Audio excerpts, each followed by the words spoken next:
我操！日本负责人竟然当众扇中国教练的耳光。不仅如此，第二天的发布会上更是抢过主持人的话筒，开始疯狂的羞辱中国人，说中国人都是一群没有骨气的菜鸟，甚至还想直接动手。双方团队一言不合便扭打在了一起，嚣张的架势让人感叹真不是个东西。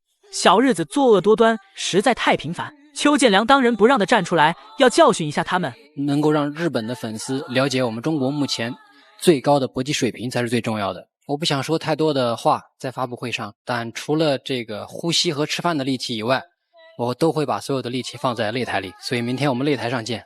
这次邱建良的对手是日本的小宫游纪博，看看他是如何回应的。邱建良，我劝你不要太过于自信，你最好是先给老婆孩子留好遗言，因为明天我不会让你活着走出擂台。但如果你不想死，那现在就赶紧跪下来向我磕头求饶，我可以饶你不死。他不仅年龄大，口气也很大，作死可是要付出惨重代价的。对视环节，邱建良的眼神自带杀气，对面的可是日本人，每个中国人面对日本人恨不得当场打死他。接下来的比赛精彩了，在比赛正式开始前，望兄弟们动动发财的小手点个赞，小编祝兄弟们发大财。比赛开始，黑色短裤邱建良，绿色短裤小宫游纪博，这是在日本的客场作战，场下的日本观众都在为小宫游纪博加油。ファイターだとは思うんですけど、バックスピンキックとか、ああいう変則的な技もすごい上手いんですよ。うわ、今もう相手のミドルにミドルで、そしてフィジカルも強いですね。バックスピンキック今見せましたね。バックスピンキックで結構みんな KO してるんで、富田選手。まあもちろん分かってると思うんですけど、あれは気をつけなきゃいけない技の一つですね。紹介 VTR の中でもありましたね、ちょっともうリングの形から違う中での。邱建良在对手近身的时候扫腿攻势，力道非常沉重，根本不给对手反应的时间，出腿的速度很快。对方也想上来给邱建良一个下马威，逼近邱建良的内围，就开始重拳进行砸击。不过邱建良一直对自己的防守做得很到位，不会轻易让对手占据一点优势的。现在还是将距离控制好。邱建良是以灵活著称的，腿法上的移动非常灵活，并且出其不意的重击也能让对手非常难受。不过这场比赛两人的年龄差距也比较大了。彼のパワーやばいですね。やばい。本当これすごいパワーしてますよ。でバックスピンもできるし、蹴りも綺麗にできるし。で距離の取り方もうまいので、さっき中村さんが言ったように、小宮選手実は接近戦すごい上手なんですよ。内訳が。なのでそこで行くべきかなと僕も思ってるんですけど。ただこのフィジカルちょっと怖い。なかなか入っていけませんね。今のもこうボディと顔面両方に入ってるんですよね。いや、何回転したかなというここまでの中心。首回合的时间，对手冲得比较猛，邱建良并没有被对手给限制住，重点还是腿法上的移动。对手眼神死死盯着邱建良的一举一动，随时准备着重拳重腿的砸击邱建良。毕竟这是在他自己家的主场作战，不想被邱建良压制一点。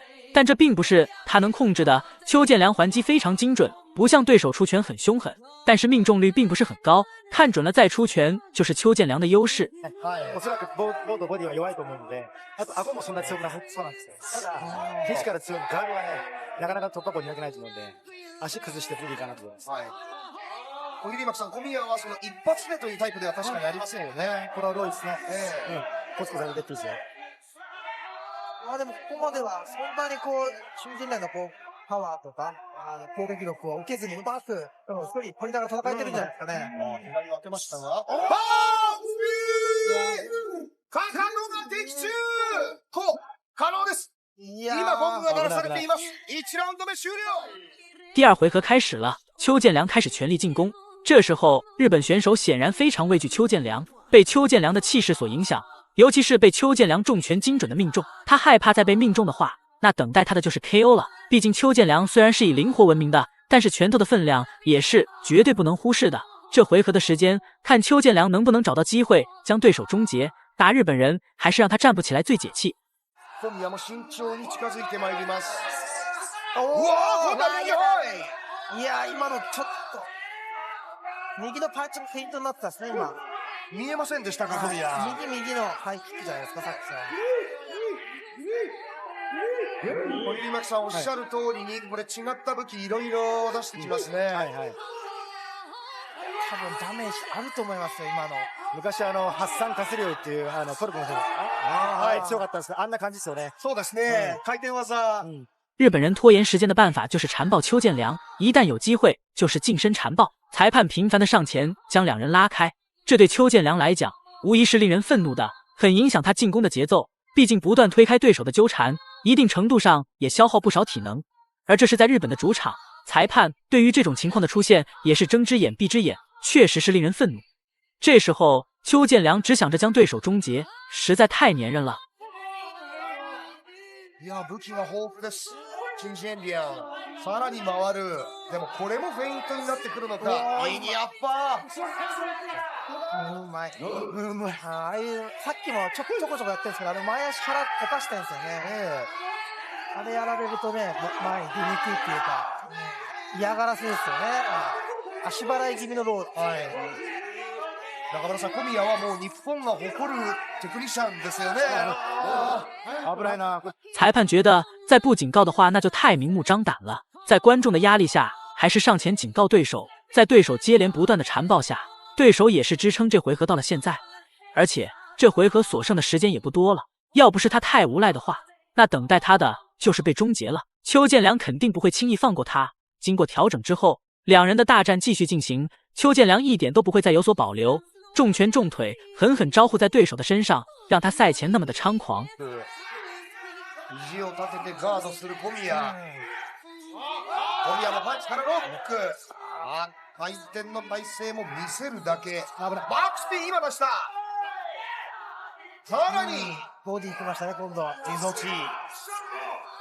これもいやらしい、いい意味で。やっぱロー蹴ってね、前足殺しといた方がいいですよ。飛び込んでくる。そしてインサイドか頭を下げてパンチ。怖い。最后一回合的时间到了，两人还是将对手控制在这个合适的距离上。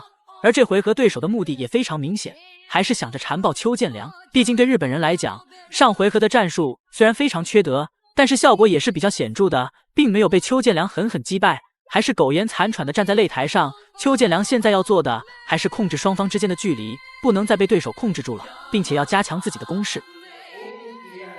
後半中に小宮に一つ与えられています。中村さん、この第3ラウンドどうご覧になってますか？そうですね、小宮選手がね、どう戦うのかっていうと、左、はい。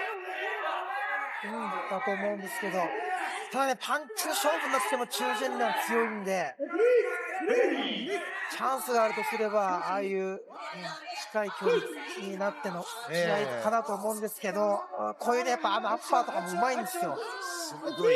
今も左打ち込んでるんですね。双方调整好之后，比赛继续进行，而日本人还是老样子，仿佛就没想着跟邱建良正面硬刚，就是将无赖的打法拖延得淋漓尽致。邱建良对此也非常难受，场下的观众也是非常安静，毕竟他们的日本选手实在太丢脸了，没有一点真实力不说，就连站在擂台上都是怂蛋。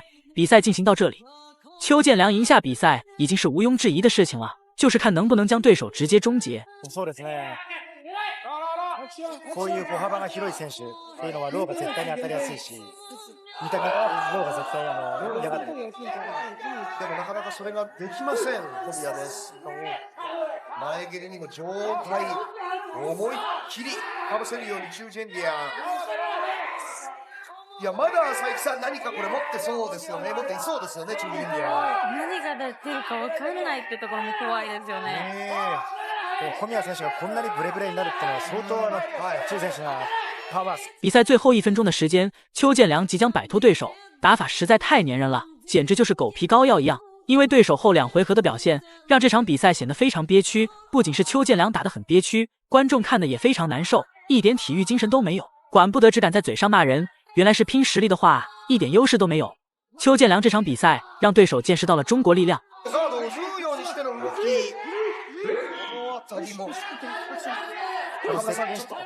ボディコントロール。そうですね。接近してからのローに対する膝とかかかと蹴りとか欲しいですね。出させませんか、チュージェンリアン。残り15秒を切っています。小宮苦しい。前に出て拳を当て込んでいきますが、離れます、チュージェンリアン。左のには引っ掛ける蹴り。右も見ています。ここでタイムアップの比赛结束，邱建良赢下比赛胜利。赛后也是直摇头。大家觉得邱建良打得酷吗？欢迎在评论区留言讨论。本期视频就到这里，点关注不迷路，下期视频更精彩哦。判定勝ち完勝です。